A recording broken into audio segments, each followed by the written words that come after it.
ਵੀ ਟਕਰਾ ਟੁਕਰਾ ਨਾ ਆਮ ਰਿਵਾਜ ਸੀ। ਅੰਮ੍ਰਿਤਸਰ ਦਾ ਜ਼ਿਲ੍ਹਾ ਜੀ ਸੀਗਾ। ਹਾਂਜੀ ਆਹ ਕਾਇ ਸਾਡੇ ਨੇ ਕੀ ਕਰਨਾ। ਇਹ ਵਾਕਈ ਗੱਲ ਸਹੀ ਆ, ਕਹਿੰਦੇ ਅੰਮ੍ਰਿਤਸਰੀਏ ਲੜਦੇ ਬੜੇ ਹੁੰਦੇ ਸੀ। ਉਹ ਤੈਨੂੰ ਦੱਸਦਾ ਅੱਛਾ ਉਹ ਏਦਾਂ ਨਾ ਤਾਏ ਸਾਡੇ ਨੇ ਨਾ ਇੱਕ ਮੇਰੀ ਧੌਣ ਫੜ ਲੈਣੀ ਤੇ ਇੱਕ ਸਾਡੇ ਤਾਏ ਦਾ ਪੁੱਤ ਸੀ ਉਹਦੀ ਫੜ ਲੈਣੀ। ਅੱਛਾ ਲੈ ਵੀ ਸਾਡੀਆਂ ਚੀਕਾਂ ਨਿਕਲੀਆਂ, ਟੱਕਰਾਂ ਮਾਰਨੋਂ ਨਹੀਂ ਸਾਡੀਆਂ ਅੱਛਾ ਸਾਡੀਆਂ ਟੱਕਰਾਂ ਲਾਉਣੀਆਂ। ਅੱਛਾ ਮਿੱਟੀ ਦਾ ਪੁਤਲਾ ਮਿੱਟੀ ਨੂੰ ਰੋਂਦਾ, ਗੁੰਮ ਗਏ ਘਰਾਂ ਦੇ ਬਾਰ ਨੀ, ਆਟੇ ਦੀਆਂ ਕੋਈ ਚਿੜੀਆਂ ਨੂੰ ਆਖੋ, ਉੱਡ ਕੇ ਹੀ ਆ ਜੋ ਇੱਕ ਵਾਰ ਨੀ, ਮਿੱਟੀ ਦਾ ਪੁਤਲਾ ਮਿੱਟੀ ਨੂੰ ਰੋਂਦਾ, ਗੁੰਮ ਗਏ ਘਰਾਂ ਦੇ ਬਾਰ ਨੀ।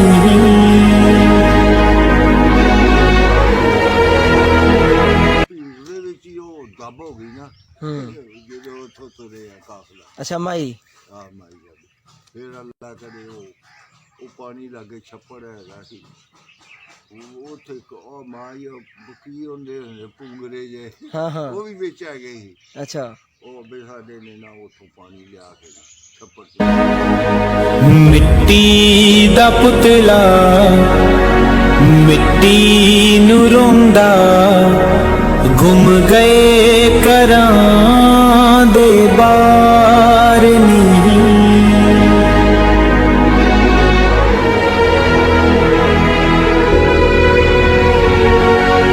ਪੈਰਾਂ ਦੀਆਂ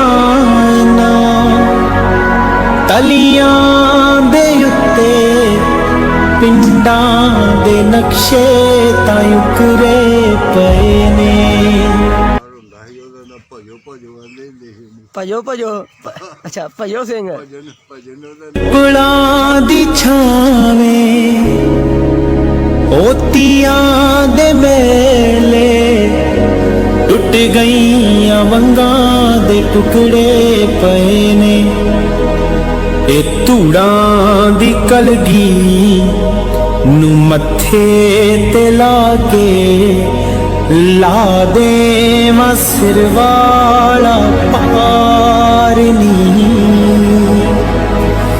ਮਿੱਟੀ ਦਾ ਪੁਤਲਾ ਮਿੱਟੀ ਨੂੰ ਰੋਂਦਾ, ਗੁੰਮ ਗਏ ਘਰਾਂ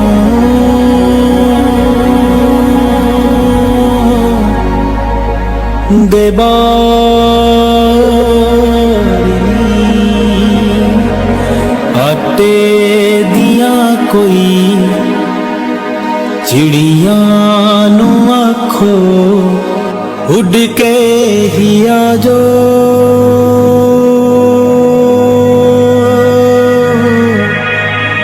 ਇੱਕ ਵਾਰ ਨੀ। ਮੈਂ ਹਾਂ ਤੁਹਾਡਾ ਹੋਸਟ ਰਿਆਨ ਮਲਿਕ ਜੀ। ਦੋਸਤੋ 1947 ਦੀ ਵੰਡ ਦੇ ਬਾਰੇ ਬਹੁਤ ਸਾਰੀਆਂ ਸਟੋਰੀਆਂ ਲੈ ਕੇ ਅਸੀਂ ਤੁਹਾਡੇ ਕੋਲ ਪੇਸ਼ ਹੁੰਦੇ ਹਾਂ। ਅੱਜ ਵੀ ਉਸੇ ਨਾਲ ਦੀ ਸਟੋਰੀ ਅਸੀਂ ਤੁਹਾਡੇ ਕੋਲ ਲੈ ਕੇ ਹਾਜ਼ਰ ਹੋਏ ਹਾਂ, ਜਿਹੜਾ ਕਿ ਅੰਮ੍ਰਿਤਸਰ ਜ਼ਿਲ੍ਹੇ ਤੋਂ 113 ਜੀਂਬੇ ਫਲਾਈ ਤੱਕ ਦੀ ਹਿਜਰਤ ਦੀ ਕਹਾਣੀ ਹੈ। ਤੇ ਚਲੋ ਆਓ ਸੁਣਦੇ ਹਾਂ ਬਾਬਾ ਜੀ ਦੀ ਜ਼ੁਬਾਨੀ।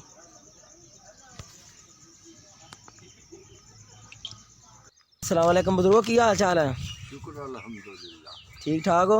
ਹਾਂਜੀ अच्छा की नाम जी अपना? ਮੁਹੰਮਦ ਰਫੀਕ मोहम्मद रफीक। वालिद दा की नाम सी?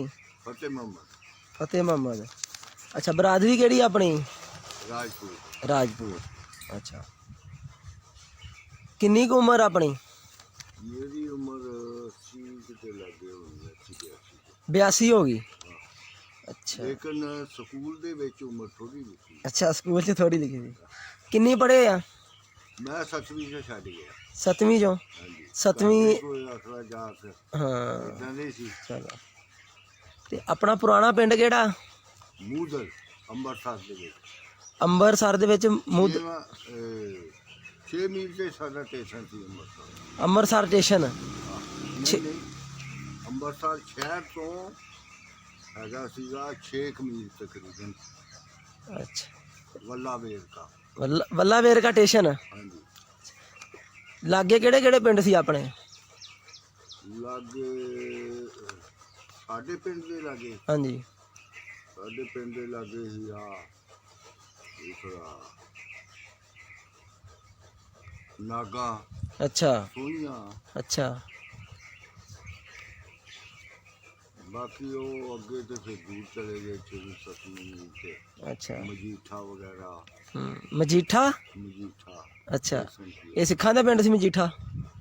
ਨਹੀਂ ਪਤਾ। ਤੇ ਪਿੰਡ ਮਸਜਿਦ ਹੈ ਸੀ? ਹਾਂਜੀ ਪਿੰਡ ਮਸਜਿਦ ਹੈ ਸੀ ਸਾਡੇ ਪਿੰਡ, ਹਾਂਜੀ ਸਾਡੇ ਪਿੰਡ ਹੈਗੀ ਸੀ ਇੱਕੋ ਮਸਜਿਦ ਸੀ। ਤੇ ਉਸ ਸਾਡਾ ਪਿੰਡ ਸਾਰਾ ਸਿੱਖਾਂ ਦਾ ਸੀ, ਸਾਰਾ ਸਿੱਖਾਂ ਦਾ ਸੀ? ਸਾਰਾ ਸਿੱਖਾਂ ਦਾ। ਅੱਛਾ ਵਿੱਚ ਕੋਈ ਹੋਣਗੇ ਚੌਥਾ ਕਿ ਸਾ ਮੁਸਲਮਾਨ। ਅੱਛਾ 3 ਹਿੱਸੇ ਸਿੱਖ ਸੀਗੇ ਤੇ 1 ਹਿੱਸਾ ਮੁਸਲਮਾਨ ਸੀ। ਹਾਂਜੀ ਅੱਛਾ ਤੇ ਆਪਣਾ ਉੱਥੇ ਕੋਈ ਸਿੱਖਾਂ ਦੇ ਕੋਈ ਪਿੰਡਾਂ ਦੇ ਯਾਰਾਂ ਬੇਲੀਆਂ ਦੇ ਨਾਮ ਯਾਦ ਆ ਤੁਹਾਨੂੰ?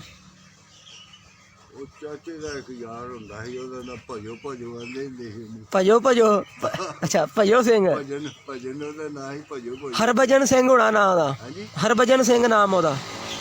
ਅੱਛਾ ਨਹੀਂ ਆਹੋ ਇਹੋ ਹੀ ਹੈ। ਹਾਂ ਭਜਨ ਸਿੰਘ ਉਹ ਚਾਚੇ ਦਾ ਯਾਰ ਸੀ? ਸਾਡੇ ਚਾਚੇ ਦਾ ਯਾਰ ਸੀ, ਮਹਾਰਾਜ ਜੀ। ਚਾਚੇ ਮਹਾਰਾਜ ਦੀਨ ਦਾ। ਅੱਛਾ ਤੇ ਉਹ ਜਿਹੜਾ ਭਜਨ ਸਿੰਘ ਸੀ ਹਾਂਜੀ ਜਦੋਂ ਅਜਾੜੇ ਪਏ ਆ ਹਾਂਜੀ ਤੇ ਉਹਨਾਂ ਪਿੰਡ ਵਾਲਿਆਂ ਨੇ ਤੁਹਾਨੂੰ ਕੁਛ ਨਹੀਂ ਕਿਹਾ? ਕੋਈ ਤੁਹਾਡਾ ਅਸੀਂ ਉਦੋਂ ਨਾਨਕਿਆਂ ਦੇ ਗਏ। ਅੱਛਾ ਸਾਡਾ ਵਾਲਦ ਚਲਾ ਗਿਆ ਚਮਨ, ਅੱਛਾ ਮਿਹਨਤ ਮਜ਼ਦੂਰੀ ਕਰਨਾ, ਮਿਸਤਰੀਆਂ ਦਾ ਕੰਮ ਕਰਦਾ ਸੀ। ਅੱਛਾ ਮੈਂ ਸੁਣਦਾ ਹਾਂ ਉਹ ਚਲਾ ਗਿਆ ਉੱਥੇ। ਜਦੋਂ ਇਹ ਬਹੁਤੀ ਗੜਬੜ ਹੋਈ ਹੈ ਨਾ, ਫਿਰ 1 ਮਹੀਨੇ ਬਾਅਦ ਉਹ ਫਿਰ ਵਾਪਸ ਆ ਗਿਆ।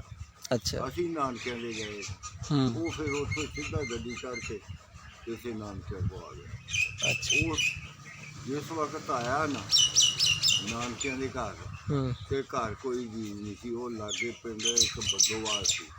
ਬੱਦੋਵਾਲ ਪਿੰਡ? ਬੱਦੋਵਾਲ। ਨਾਨਕਿਆਂ ਦਾ ਕਿਹੜਾ ਪਿੰਡ ਸੀ? ਤਲਵੰਡੀ। ਤਲਵੰਡੀ।